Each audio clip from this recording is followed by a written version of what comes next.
all we did back then was hear rumors about SEAL Team 6. Nobody really knew who they were or what they were doing. Even in the SEAL team, we just had rumors of what they were doing. Overnight darings, SEAL Team 6 rescue of an American hostage in Nigeria. Details are surfacing about that superhuman force that took down bin Laden, the Navy SEALs known as Team 6.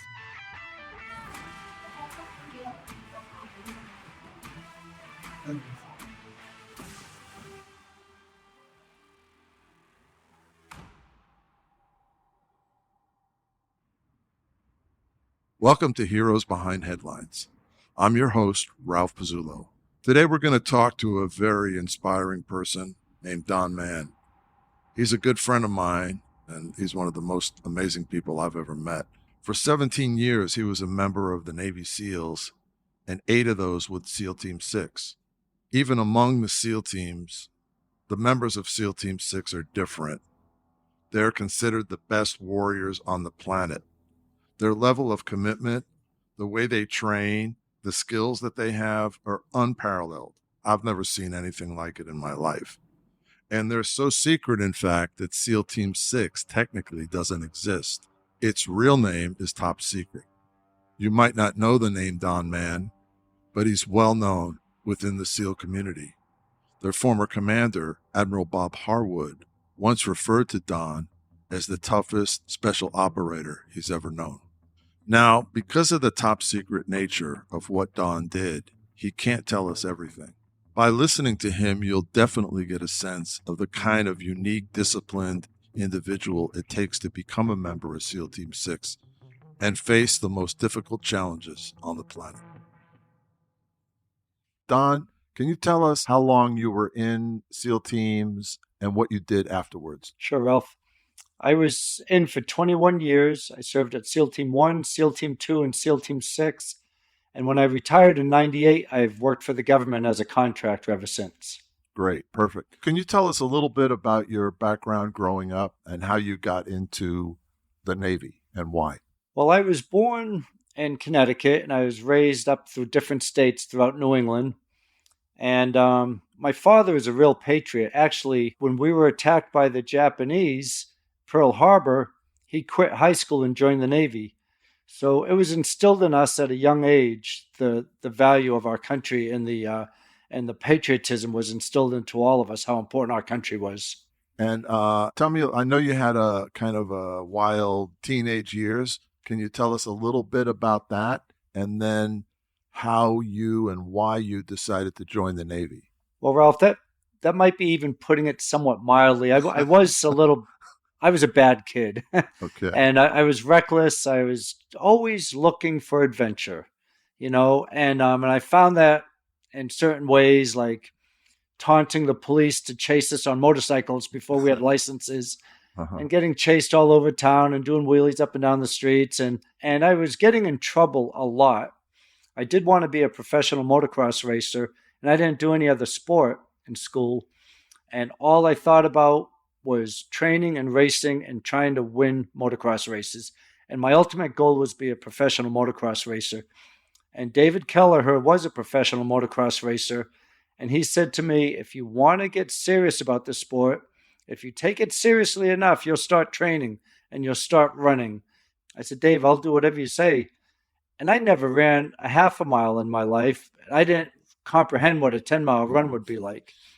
So I went to his place in North Haven, Connecticut, and he had a lap that was a mile long. He had run it 10 times. So I'm thinking, oh my God, I'm running with David Kelleher. We're both young teenagers. We both had the same body type, basically, the same build, the same age. But there was something significantly different between David and I, and that was his mindset. And I realized it in this run. In the 3rd mile, I quit.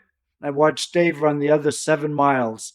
And during that time, I realized he had the mindset to push himself hard to go for a big goal.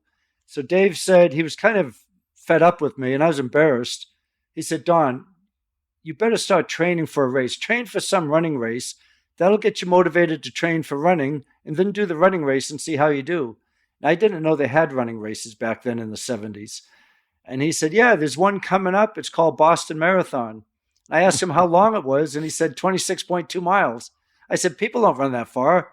And he gave me a book, Boston or Bust. And I read it and I realized all these people could run a marathon, and some were old and some were young. Some had organ transplants, some had prosthetic legs. And here I was a teenager. I said, I can run a marathon. And I just went to Boston. I ran it unofficially because it was my first race. And I promised myself I wouldn't stop. All I had to do was put one leg in front of the other, and it worked. Wow. And then I realized, I just finished a marathon.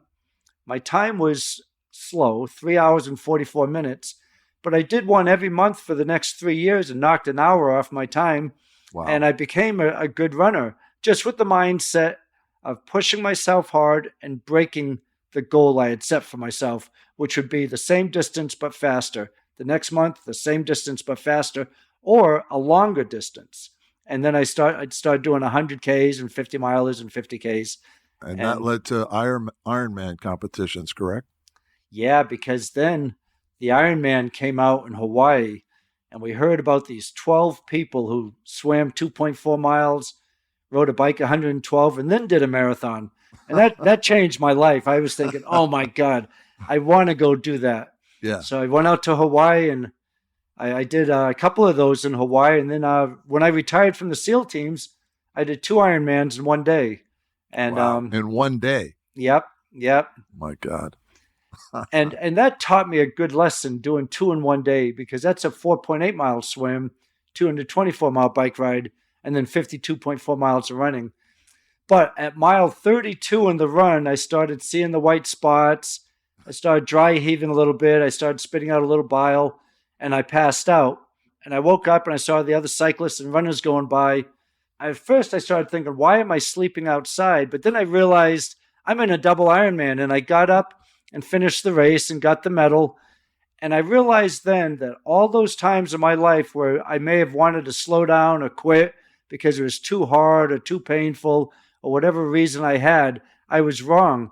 Because if something is physically too tough, your body will do you the favor and you'll pass out and get the break you need. And I passed out, got the break I needed, got up and finished. And that was another great life lesson for me. Wow, Don, that's amazing. Amazing. So physically, you were really prepared to join the Navy and become a Navy SEAL. Yeah, Ralph. I looked at life in a series of goals, macro goals and micro goals. And my macro goal was to become a Navy SEAL and to make it through BUD/S. And I also did a lot of visualization where I imagined what every day would be like. And I imagined how those cold, long swims would be. And every day in BUD/S during SEAL training, I got back to my room, back to my barracks, and thought, today was really tough, but it wasn't as tough as I thought it would be, because I visualized that everything would be harder than it actually was. And that helped me out a great deal too. So physically, I was ready. I never did think I would quit. I never felt like quitting, but the water was so cold. There were times I felt like I wished I'd be pulled out of the ocean because I was so cold. I wanted to be pulled out or pass out and pulled out. Yeah. So approximately what year was this, Don, when you went into the Navy, and then from the Navy, how long were you in the Navy before you applied for SEAL teams? So I joined the Navy in August of 1977, and I went to boot camp and took the SEAL BUD/S test right then. And I passed it, and they said, well, you're going to have to go to hospital corpsman school first so I could learn to be a medic. I went there. All I thought about was being a SEAL. I didn't really care about being a corpsman so much. And they said, well, yeah, you can go to SEAL training, but first you have to learn to be a corpsman. I said, oh, no, what does that mean? So I had to go to a hospital and work in a hospital for 2 years. And I did, but I enjoyed it, and I learned how And where was the hospital? in Newport, Rhode Island. Okay. And it was a great experience. Yeah. But then, unfortunately, or fortunately, I guess how I look at it, the Navy came down with this rule.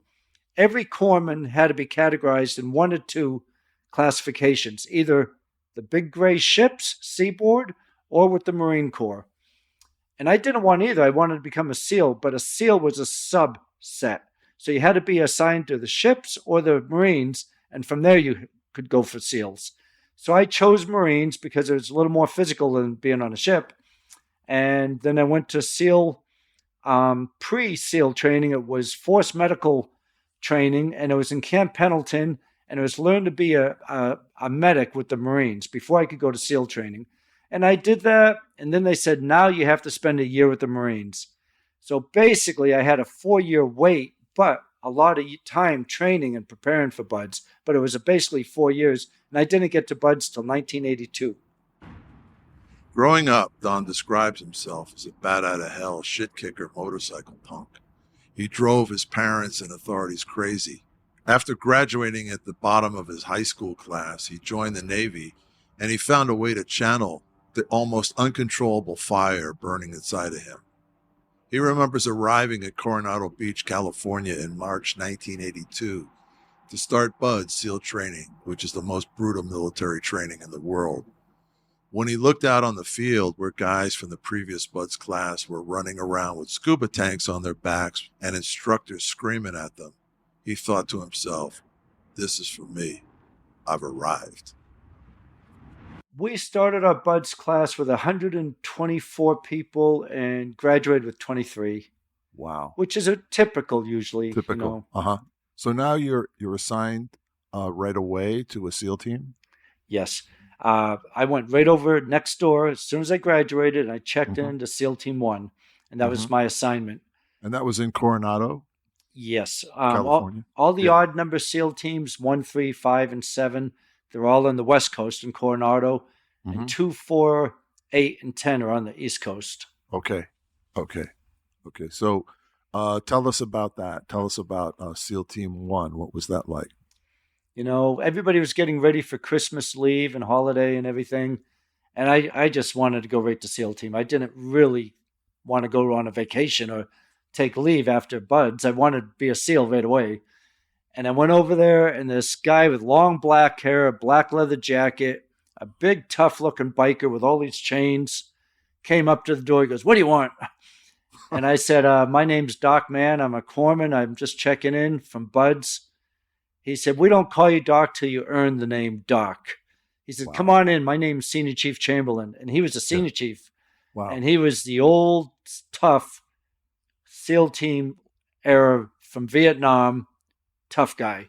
Yeah. And I liked that guy so much. He took me under his wing, and I looked up to him so much. His appearances, I wouldn't want to mess with that guy, but his knowledge as a SEAL was beyond anything you'd ever imagine back then.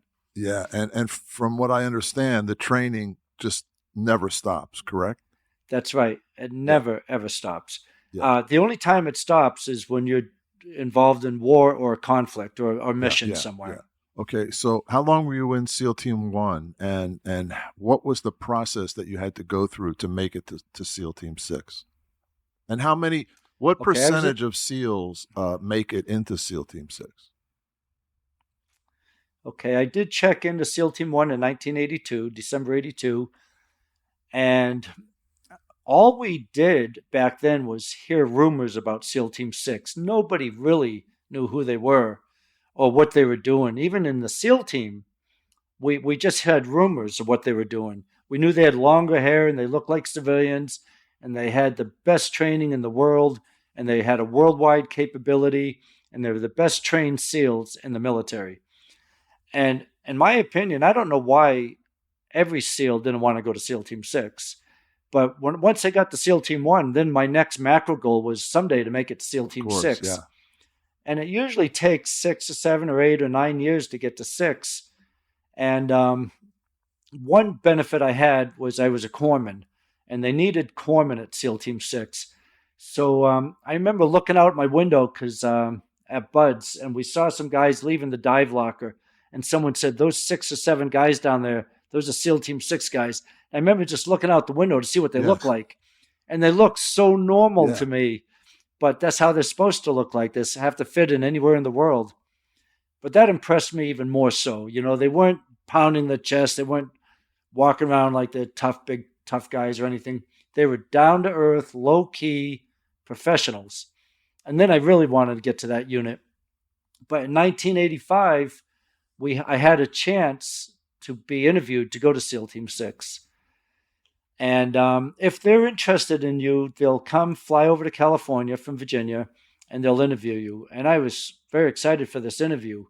And I felt like the interview went well. They get the biggest, toughest guys from the 6. And then if anybody who was at a regular SEAL team that was going to be selected to SEAL Team 6, that commanding officer from the other SEAL teams, they don't have any say in the matter. Because my SEAL team commanding officer went up to the commanding officer at SEAL Team 6 and said, I hope you don't take Doc Mann away from us. And the commanding officer of SEAL Team 6 said, we'll take anybody we want. And I was gone that week. Wow. So that was an honor to be picked and gone that fast. But then when you go to 6, you start all over as a brand new guy. You go right to Green Team, and that's like BUDS, but more intense. And I always wondered why they call BUDS, Basic Underwater Demolition SEAL School. I was thinking none of this is basic, but once you get to 6, then you realize, yeah, that's all basic stuff. Now we're getting into the advanced weapons, advanced jumping, advanced diving, advanced missions and operations. Everything was more advanced. Everything was more dangerous. Everything was more real world than we had at SEAL Team 1 at the time. Right. So now you move to the East Coast, right? Because SEAL Team 6 is based in Virginia. Yep, I did. I moved right out to Virginia and started training right away. And then they have color teams called squadrons: blue team, red team, green team, gold team. Green team is where you go, and everybody has to go to green team to go through your SEAL Team 6 basic training. And from there, depending on your personality, you go to gold, red, or blue. And gold were the very conservative type SEALs and personalities. And red were like the muscle, we call them the muscle heads, the guys who really, really spent a lot of time in the weight room and they looked it. And blue team, they called the pirates. They were pretty much in trouble. And a lot of times they were in trouble and they had the longer hair and they looked more radical. And I was chosen for blue team, which made me think that's just where I want to be. And so it's with a lot of like-minded people. Yeah. And our general, who was in charge of Delta Force and SEAL Team 6, would come talk to us. He said, I'm an Army general. I've got Delta Force. I got gold team. I got red team. And I got blue team. And you guys are a pain in my neck. But when I go to war, I want you guys behind me more than anybody. Like Don mentioned, the training of SEAL Team 6 members is difficult and relentless and extremely high-tech. Because of the top-secret nature of the missions that SEAL Team 6 performs, Don can't talk about the specifics, but what he's going to do now is give us how these operations work from a training point of view. And you can assume that those techniques were deployed on actual missions multiple times. I remember you telling me about the ship takedowns. I don't know if you could talk about those or not, but can you describe how those went down? Sure thing. We have a day in BUDS called pool competency training. Mm-hmm. And what they have you do is they say, okay, what we want you to do is we're going to tie your hands behind your back and we're going to tie your feet together. And they throw you in the deep end and you go down the bottom. You come back up, try to get a breath of air, and you go back and down, back up and down. And they say, you're going to continue to do this until we get tired. And they don't get tired. We're like panicking. And I've trained a lot before going to BUDS, but I never did this to myself or trained like this. So it was stressful. It was very stressful, and a lot of people quit that morning. And there was one guy who was having a hard time, and he was trying to quit because there's a rope behind his head, and he was resting his head on it. And the instructor was hitting him in the forehead with a pole to get him off the rope. And before you know it, this guy was laid out at the bottom of the pool. And we just saw bits and pieces of this as we're going up and down. And I looked down, I saw him, I was thinking, they just killed the guy, and he's laying there dead, he drowned, and we're still bobbing up and down. It was intense. Yeah. And they brought a couple Navy divers over to rescue him, and they brought him up, and they resuscitated him and saved his life, and he got kicked out for cheating. And we lost quite a few people, but the next step we had to do after that, is they said, stand on the side of the pool, do a forward flip in the air, go underwater, swim 25 meters underwater, do a flip turn underwater, and come back. So you're doing a 50-meter swim without surfacing. They said, whatever you do, don't quit. You will not need to breathe. You're going to feel like you need to breathe, but you don't need to breathe. And again, I trained 4 years to go to Buds. And I did this. I said, well, nothing's going to stop me from doing anything they say. And I was going across the pool and I was thinking, I really need to breathe. I need to breathe. I really want to breathe. I did my flip turn. And as I was coming back, I just started panicking and I shot to the surface and I quit. Yeah. And my whole life just flashed before my eyes. I was done. My whole life was meaningless This is now. your goal. Yeah. Yeah. And they said, get over there, quitter. They don't look at you in the eyes. Just get over there. And out of all of us, over 100 of us were over there, and there were about 7 who made it that day. And the instructors were saying, you don't want to go to war with people like this. They're quitters. They feel bad for themselves and they quit. These guys over here, they might have a chance. But these quitters, let's just get rid of them now. And I tell you feel that small. And then finally they said to the 7 guys who passed, you want to give him another chance? They said, yeah, let's give him another chance. So I did my flip turn, went over, did the flip turn underwater and came back and it was killing me. It felt like an ice pick was going through my head. And I kept coming and coming and coming. And when I woke up, because I blacked out, I had shallow water blackout. They pulled you up out of the water and you're frothing at the mouth. They said, good job, you finished. But what that did, it did save my life because the incident you're referring to, it was a training mission getting ready to do a hostage rescue on a ship, a static ship that wasn't out to sea. It was at the pier. And we did 4-hour dives on oxygen. And if you go beyond 4 hours, oxygen becomes toxic and you can have convulsions and pass out. And we did everything at night, and you have all these people swimming, 7 or 8 guys swimming on this pole, and everybody has to make the same turns at the same time, and you're at the same depth, and you're making all these turns to finally get to the ship. You're breathing pure oxygen so you don't blow bubbles and give away your position. And we were having a terrible dive, and I kept looking at my watch. It's pitch black, and we were over the 4-hour mark already. And I was thinking, this is getting bad. It's getting bad. And we tied a vertical line from the bottom of the ship. Once you find your ship, and you take off your weight belt, you take off your breathing apparatus, your fins, you take it all off, and everybody surfaces. Well, I took all my stuff off, and I was waiting for the signal for us all to come up. And it was coming slowly. And then all of a sudden, I was breathing off my rig that was tied up to the line, and I had nothing at all. Wow. I was thinking, oh my God, what's happening here? Yeah. I did my procedures. I turned on the O2. I turned it off, turned it back on, put my valve up from my regulator, and made sure the hoses weren't kinked. I went through that procedure 3 times, and I could not breathe. Wow. And so I shook my buddy's fin above me, and he came down, but it was pitch black, and he couldn't see me, and I couldn't see him. And I did this to his mouth to see if he had a mouthpiece in, and he didn't. So now I'm thinking, I'm going to blow this mission. And we're always taught, if the enemy knows you're under their ship, they're going to throw grenades down there, and they're going to kill you all and your teammates. And the last thing I want to do is compromise my team. So I put my hand above my head, and I was swimming up. And I was thinking, I'm going to blow this mission. But my head was killing me again, like it was in the pool. Because you're getting no oxygen, none. Yeah. Nothing. And minutes have gone by now, minutes. And if a ship is that big, if a ship's that big, you're that big under there. And you don't really know where you are under that ship. But I found the bottom of the ship, and I walked my arms hand over hand over hand, and I couldn't surface because there was an obstruction blocking it. Oh, and now God. Nobody knew where I was. It's pitch black. My head was killing me. I had a thought I would just take a deep breath and end it all. And maybe they'd find my body in the morning or someday. But then I felt terrible for having such a quitter's attitude. I said, just kick. Keep kicking and kicking and kicking and kicking. And your head's killing you. Oh, my God. It was so painful. Yeah. I've never felt more pain in all my life. Wow. Still to this day. Wow. And I made it to the front of the ship, the bow of the ship, swam around the port side. My buddies were up there with the pole and ladder boarding the ship. I came up. We did a successful ship takedown. All hostages rescued. All terrorists, neutralized, and all SEALs okay. It was a perfect mission. And I only lived because of the good training I got in Buds. Wow. Never quit.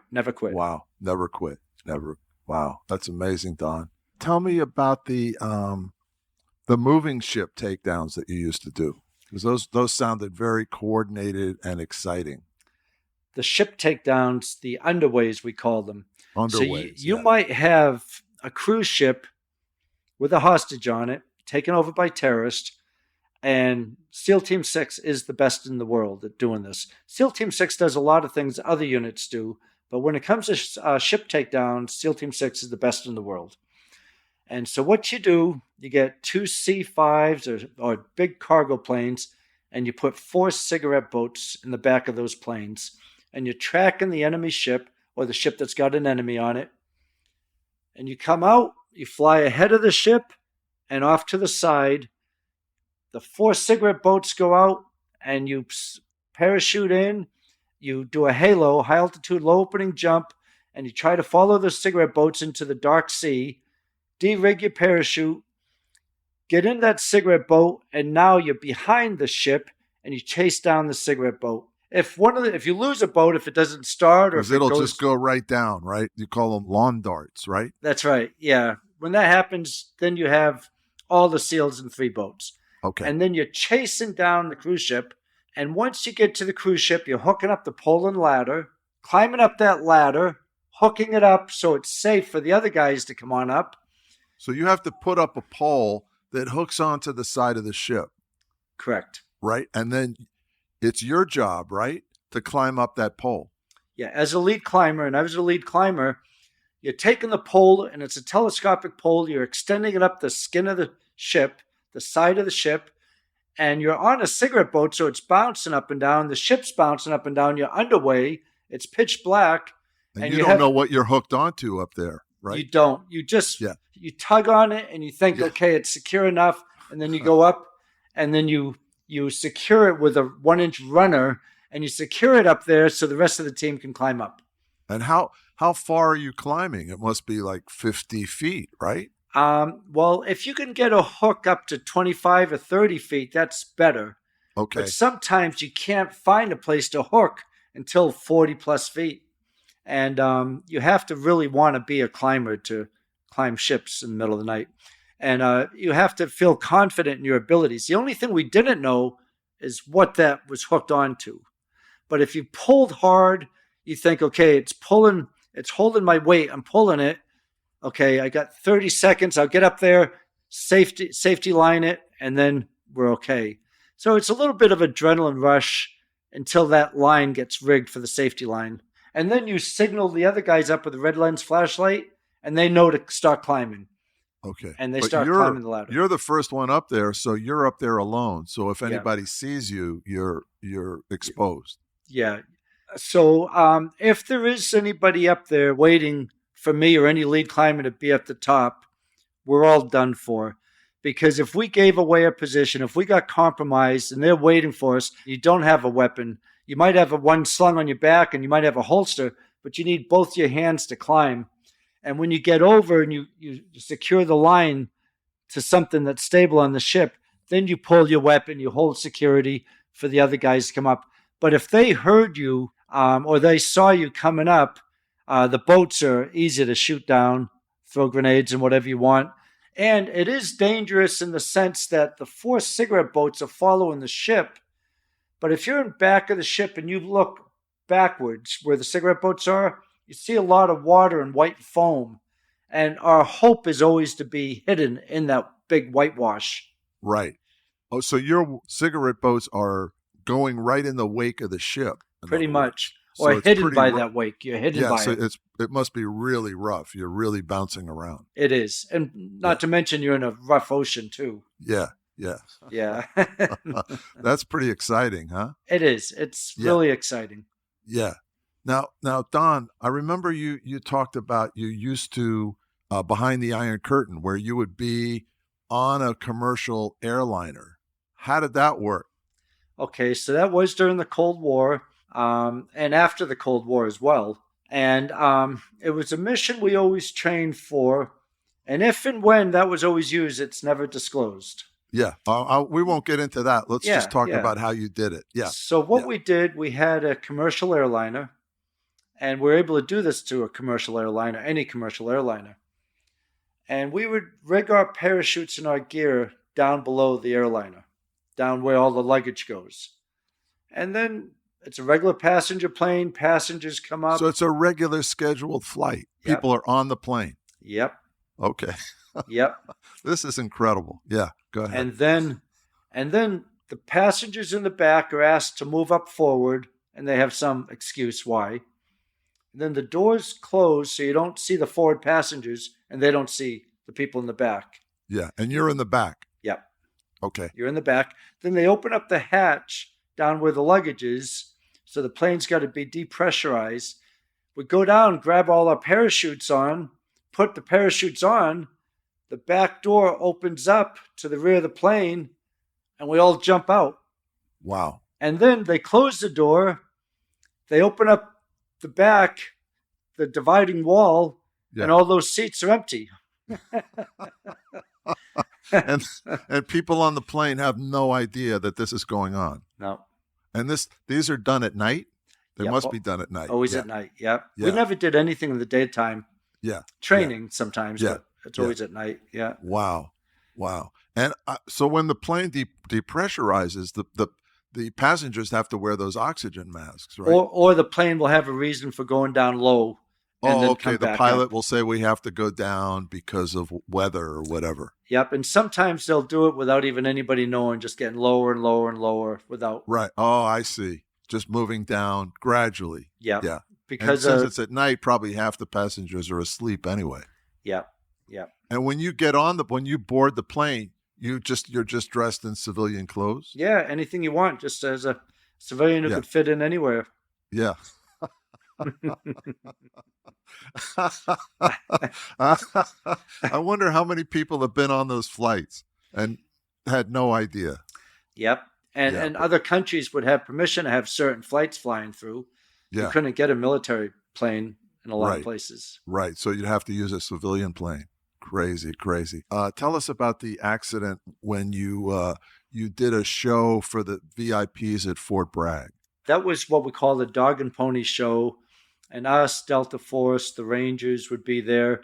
And we're showing all these senators and congressmen and generals and admirals the capabilities that we had. We tried to really, really show our stuff out there because that's how you get the missions. You know, when they see a team that's really squared away. So we had our Blackhawks. They're flying in, 2 of them. And a buddy of mine got hung up. We're trying to fast rope down. And all 8 of us come down at one time, basically. You're down on the ground quickly. Yeah. But one of the guys on my stick, you call it a stick, his weapon hung up and it dislocated his shoulder on the way out. So he was in a lot of pain. He had a bad dislocation. Wow. And as I was looking at his shoulder, I was overlooking past his shoulder, and I watched the Rangers come in with their helicopter.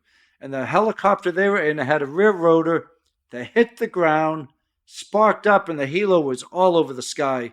Wow. At about 70 feet, 7 bodies came flying out of the helo onto the ground. And I saw a pink burst. Oh, my God. And everyone said, "You were so brave. I can't believe you had run up to a crashed helo," because the helo crashed down. Yeah. And Ralph, I wasn't brave. I really didn't even think about anything like that. Yeah. But I threw my weapon down. I ran up to the crashed helo, to the first person I saw on the ground. And when I turned him over, he had been decapitated with the rear rotor blade. Oh, my God. And I looked, but I got tunnel vision. You know, these things, you get tunnel vision. I looked over to my left, and all the other bodies were strewn, they're all over, thrown out on the runway. And myself and the other guys who were trained as medics with me, we worked on them all, and there was only 1 fatality, and everyone else lived, but there would have been a lot more fatalities if our team wasn't right there to take care of those guys. Wow. And the audience just watched this whole thing? They were in horror, I can imagine. Yeah. And I had to put a crike into one of the guys, and I was doing mouth to crike, and I got a mouthful of blood. And the general came up to us, and he said, "Good job, Doc. The show must go on." And my teeth were covered with blood. And he said, "Why don't you go wash off your mouth?" And I had blood all over me. So the next part of the demonstration was shooting and climbing and some other things. And I was so impressed at how calm that general was under pressure.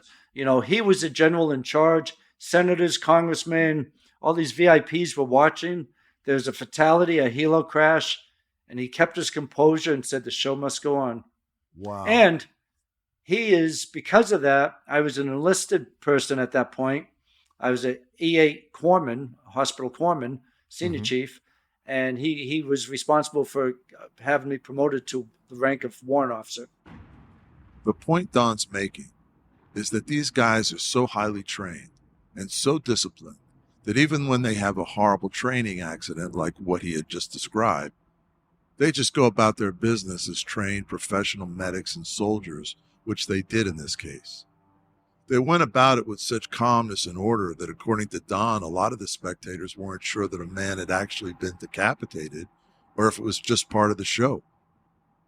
Now, what Don is going to get into next are details of actual missions that he was deployed on and can talk about because they've been declassified. One of them involves the overthrow of General Manuel Noriega in Panama. Over the course of his regime, Panama became a major transshipment site for illegal drugs from South America. The Noriega regime became increasingly corrupt to the point where the United States felt they had to depose him. Panama was a period in my life that I really cherish, actually. My daughter was born down there. I ended up going because there was a coup, and there was a coup against the government, and Manuel Noriega had taken over, and there were stories of him throwing people out of airplanes. He'd have these wild orgies. A lot of the drug trafficking was coming through Central South America, through Noriega, and he was on the CIA payroll. He was helping us out a lot as a bad guy, but we got information and intel from bad guys, as you know, and he was providing us with some good information, good intelligence. George Bush, the father, was the president at the time. Yeah. And we knew we were going to attack. I went down there for the coup, and I thought I'd just stay for a possible invasion and then come back to SEAL Team. But there was so much action going on down there at that time, I ended up staying 4 years. And that's where all the action was for the military during that time frame, just the drug wars in itself. But we went in there, and my girlfriend, who I ended up marrying, she was flying in to see me the night of the invasion. Nobody knew when the invasion was going to happen, but you could feel it in the air. It was going to happen. Yeah.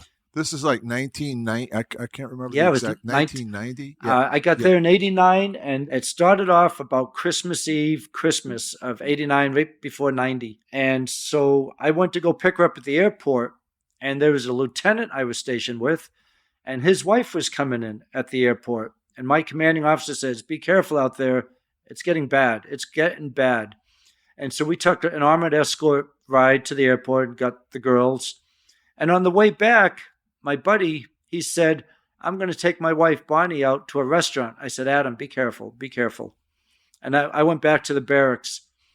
In the middle of the night, the sky lit up with fire. AC-130s just blasting fire down onto the enemy. And I got a phone call, get to work now. And even though my girlfriend, who ended up being my wife, she was there, I was so excited. I grabbed my weapon in the middle of the night. I'm running to work as fast as I could. I was so happy for some reason. Yeah. And then another Humvee pulled up, and they said, "Hey, wait, where are you going? Where are you going?" And I said, "Hey, I'm a Navy SEAL. I'm going to the base." And they gave me a ride. And then we jumped in the helo. I jumped on the Humvee, got right to the pier. A boat was taken off to go get some enemy fire down, investigate enemy fire. I jumped in the patrol boat, and then it went mission after mission after mission for a week, nonstop. It just was nonstop. But it was a good thing that we weren't there. We got rid of Noriega. We liberated the country. Now the country's absolutely beautiful. Yeah, the military's out of there now, but there was so many good things done because of that invasion. Yeah. Can you tell us about one? I remember there was a mission to San Blas Island to arrest one of, I think, Noriega's generals. Is that correct? That's right. So Noriega had a general executed for giving him serving bad wine. Serving bad wine was the excuse we heard. A general. Yeah.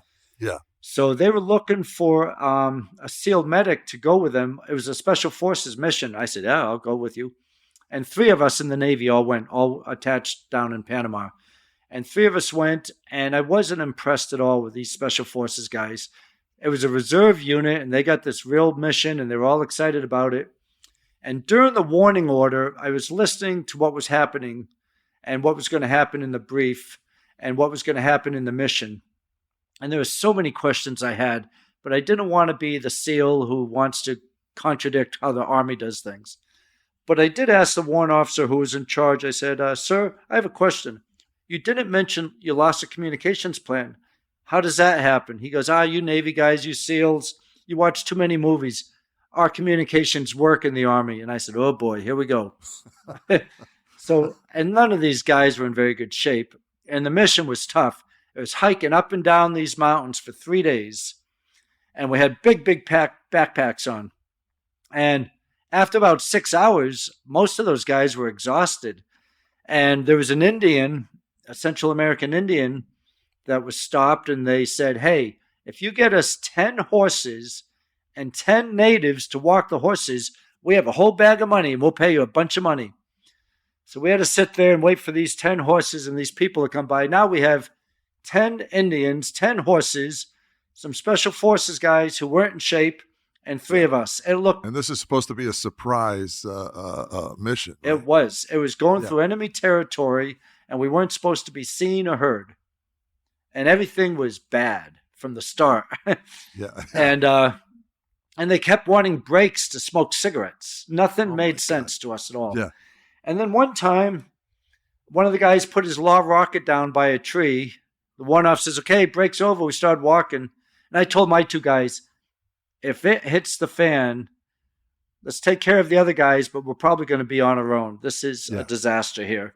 Yeah. And so we started walking, and someone comes running up to the warrant officer in charge. He goes, hey, warrant, I forgot my law rocket. It's behind us a couple clicks. I mean, in the SEAL team, that wouldn't happen, but if it did, that guy would be fired on the spot and probably skinned alive by the other SEALs, because that law rocket could be picked up and used against us all. Sure, of course.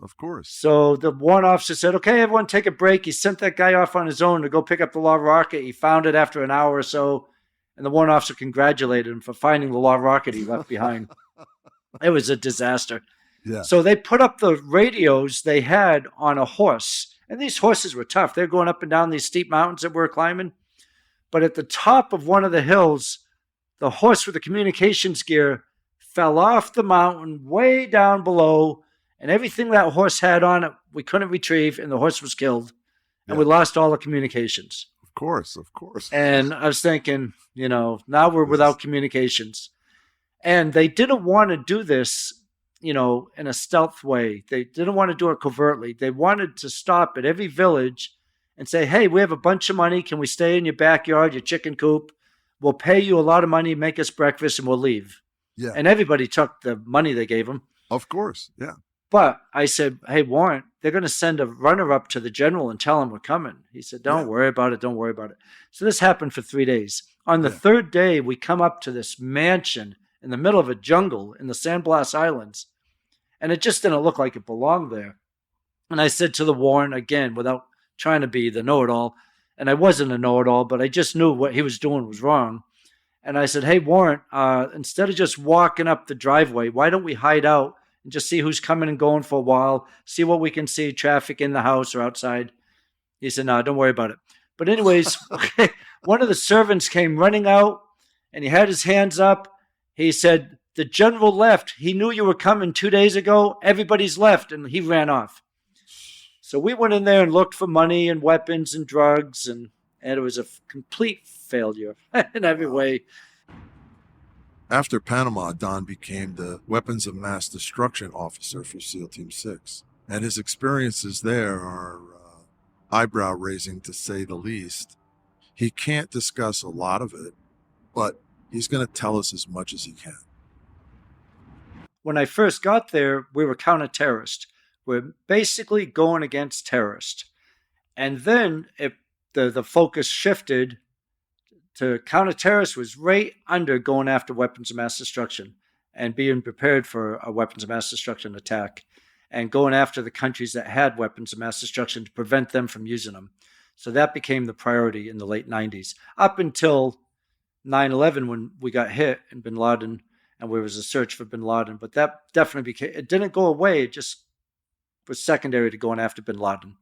Yeah, Don, so you said that after the fall of the Soviet Union, approximately 2,000 nuclear warheads went missing. Yeah, and they called them the loose nukes back then. And it was an open source. Yep. It was open source news and everything at the time. Yeah. And we didn't know where these loose nukes were. Some could fit in a suitcase. Yeah. They were just scientists looking to feed their families and going who would ever Right. pay them. And a lot of them ended up in North Korea, and we'd track them, and boom, now they've disappeared because of the tunnels and the places they were hiding these weapons. Didn't you train to go into the tunnels? Absolutely. We would go to these tunnels all over the world and these makeshift areas where there were weapons of mass destruction possibilities for North Korea and other countries to have. Because, for instance, Norway, we went all over the hillside of Norway and the mountainsides.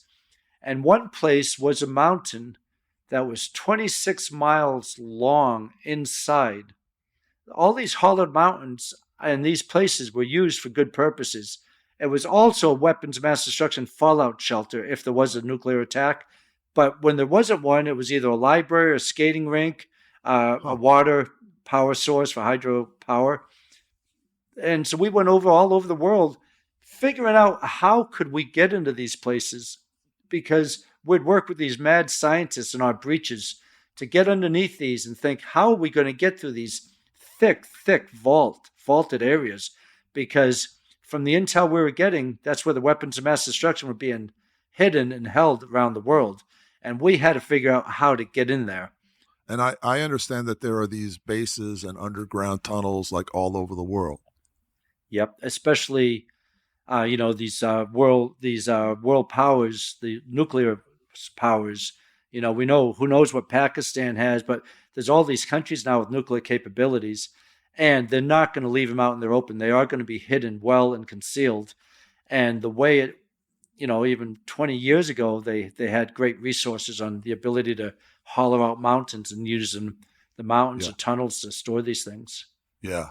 Wow. And you can say that, would you say a majority of them were recovered, or can you say that?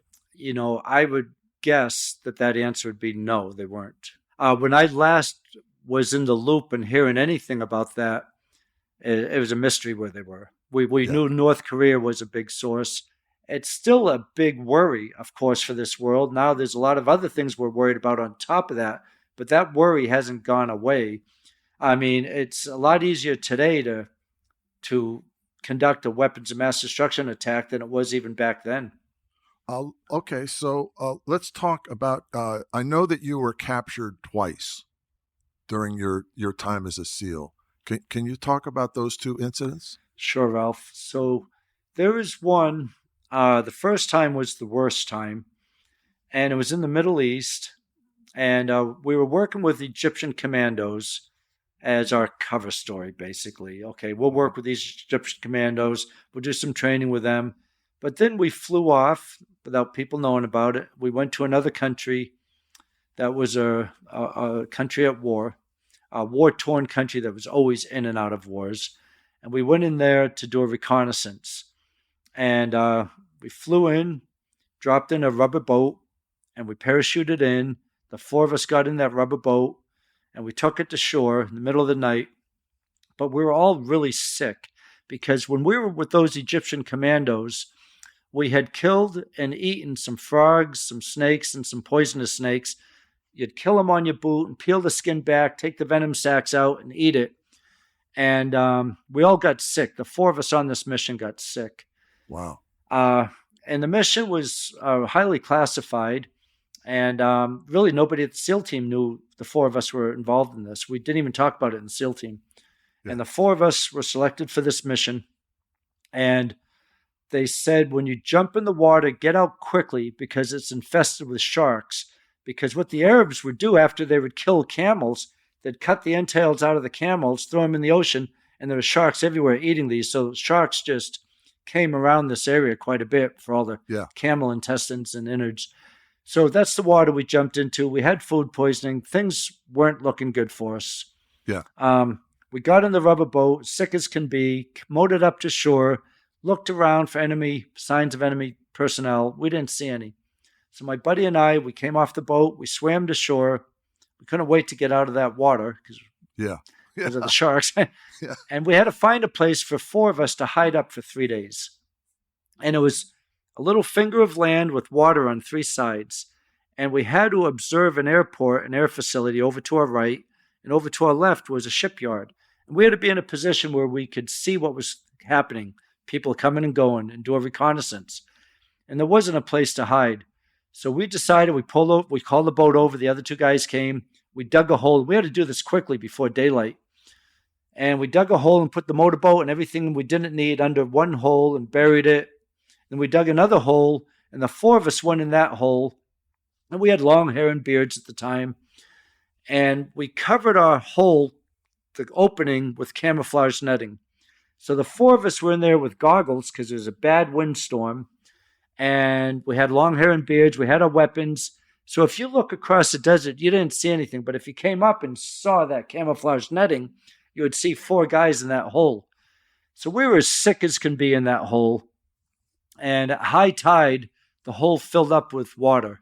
Oh my so God. now we're up to our necks, but it wasn't just water because we all had diarrhea and we're all vomiting. So we were in our sewage for 3 days. Oh my God. And we couldn't eat. We were sick as can be. I got IVs in the other 3 guys, but I was the medic. They weren't medics, and they put about 15 holes in my arm that didn't get an IV in, and I got a bad infection. And we were just so beat up and tired and worn out. And nobody complained, And then the 3rd day, we saw someone walking toward our hole. And we woke everybody up, and we're just trying to get our focus. Saw this guy walking up, and it was a bad windstorm. And we had goggles on, but our ears were filled with sand. Our noses were filled with sand. And all his clothes were blowing in this. I don't know why he was walking toward us. He didn't see us until he got closer. Then his eyes got bigger and bigger and bigger. And he saw the camouflage netting, 4 guys with weapons, similar to what happened with Marcus Luttrell, when he got caught by the goat herder. But we didn't take this guy in captivity. Rules of engagement, the same thing. He wasn't a threat. He was going to get his, reactionary force. Yeah. That's right. Yeah. So he left, and we had to get out of there quickly. Yeah. And so we got out of that hole as quickly as we could without eating or drinking for 3 days, as sick as could be. But before we got ready to leave, 14 guys, kids basically, 16, 17-year-olds probably, with AK-47s, all with their finger on the trigger, came up to us. The guy in charge of us, who was a lieutenant at the time, he said, "Raise your hands," and we did.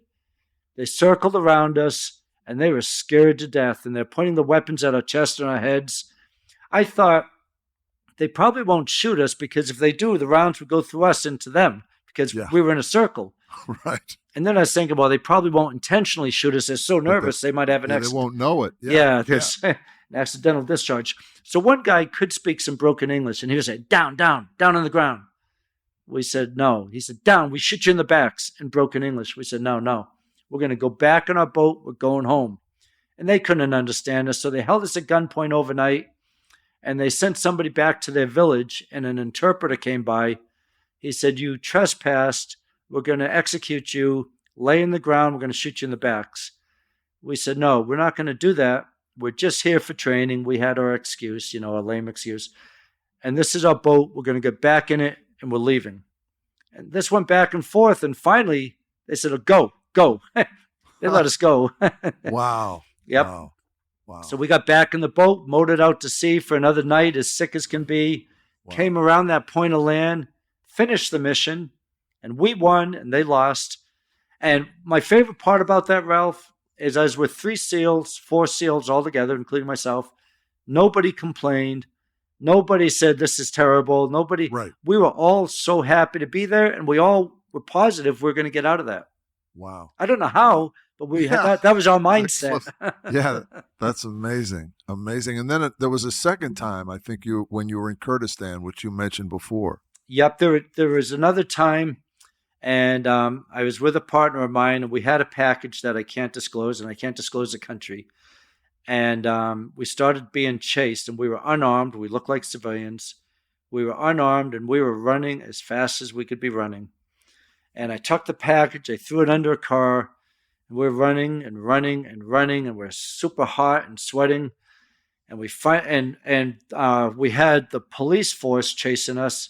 We're running through people's homes. We're running through chicken coops and through clotheslines. Yeah. And we come up on the streets. We see people with weapons pointed at us, and we're zigzagging. And I said, let's go in this bar. Let's go in this little pub. It was just like a little saloon you'd see like in cowboy movies. We ran in there. We were so exhausted and tired. And there were three guys sitting behind me on my right. There's a door that we came in behind me on my left. There was a bar in front of me with a mirror and a bartender. And we were the only people who looked like we did, white people. Yeah. And he said, what do you want? We said, water. And I was looking in the mirror. The people behind us knew we didn't belong there. Yeah. And I said to Billy, Billy, the door the bartender just walked out of, we're going to have to get up slowly and run out. And that's the door we're going to use. And the people behind us, I knew they're getting ready to come on to us. Billy and I stood up. Some people came in the front door. They looked at us. The people behind us and the people at the front door tackled us both, like 6 of them, smashed us up against the bar, took our arms, pulled them behind our backs. I thought my shoulders were going to get dislocated. And they took chicken wire and wired our hands up so tight and our ankles, both of us, and threw us in the back of a hot pickup truck. Yeah. And then we drove and bouncing on this hot pickup truck. Our skin was being burnt. And we knew they were government because they were going through checkpoints. They didn't have to stop at the checkpoints. And they put us in a makeshift jail. And I say jail, but there were bars there. And there were 2 cells. One cell that was across from our cell had about 15 or 20 boys and men in it. Because they were all looking, and they had all black skin, and they had big white eyes, and they looked like they were scared to death. And the 3 of us were in the other cell. And there was a bucket in our cell with dead flies in it and black liquid of some sort, and a scooper, like a ladle, and a big transgender, said transvestite then, but a big transgender person came in, a big tall woman with a big Adam's apple came in, and she scooped up that black stuff with the dead flies, and she offered it to us. And we said, no. Yeah. And then they put it in the cell next to him, and they all drank it and ate it. Ooh. So we were thinking, we're going to be here for a long time, it looks like, And we all dealt with the stress differently. One of the guys was weeping and crying, and wow. And the other one was praying. And I got my relief through exercise, and I was just doing dips on the bunk bed. There was 2 beds with wooden like wood instead of mattresses. But we weren't there that long, and I can't say a whole lot about it. But they came in, they released our hands, they released our feet, they robbed us of everything we had. They put us in back of the pickup truck, and they dropped us off in the desert, and we made our way back. Wow. Yeah. Crazy. But again, we never thought we wouldn't get away. It was the mindset, all about a powerful, positive mindset. After 1998, when Don left SEAL teams, he became a private military contractor and worked on various contracts for the CIA and various branches of the military, deploying to Iraq, Kurdistan, Afghanistan, and other hotspots across the globe. It's been an honor to know Don Mann, as I have for the last 10 or so years. He's an inspirational figure and a humble man and a true patriot. He absolutely personifies the promise all SEAL operators make to defend our country. I will never quit. I persevere and thrive on adversity. My nation expects me to be physically harder and mentally stronger than my enemies. If knocked down, I will get back up every time. I will draw on every remaining ounce of strength to protect my teammates and to accomplish our mission. I am never out of the fight. As always, thanks for listening. I'm Ralph Pizzullo. If you like this episode, please subscribe and don't forget to tune in next time to Heroes Behind Headlines.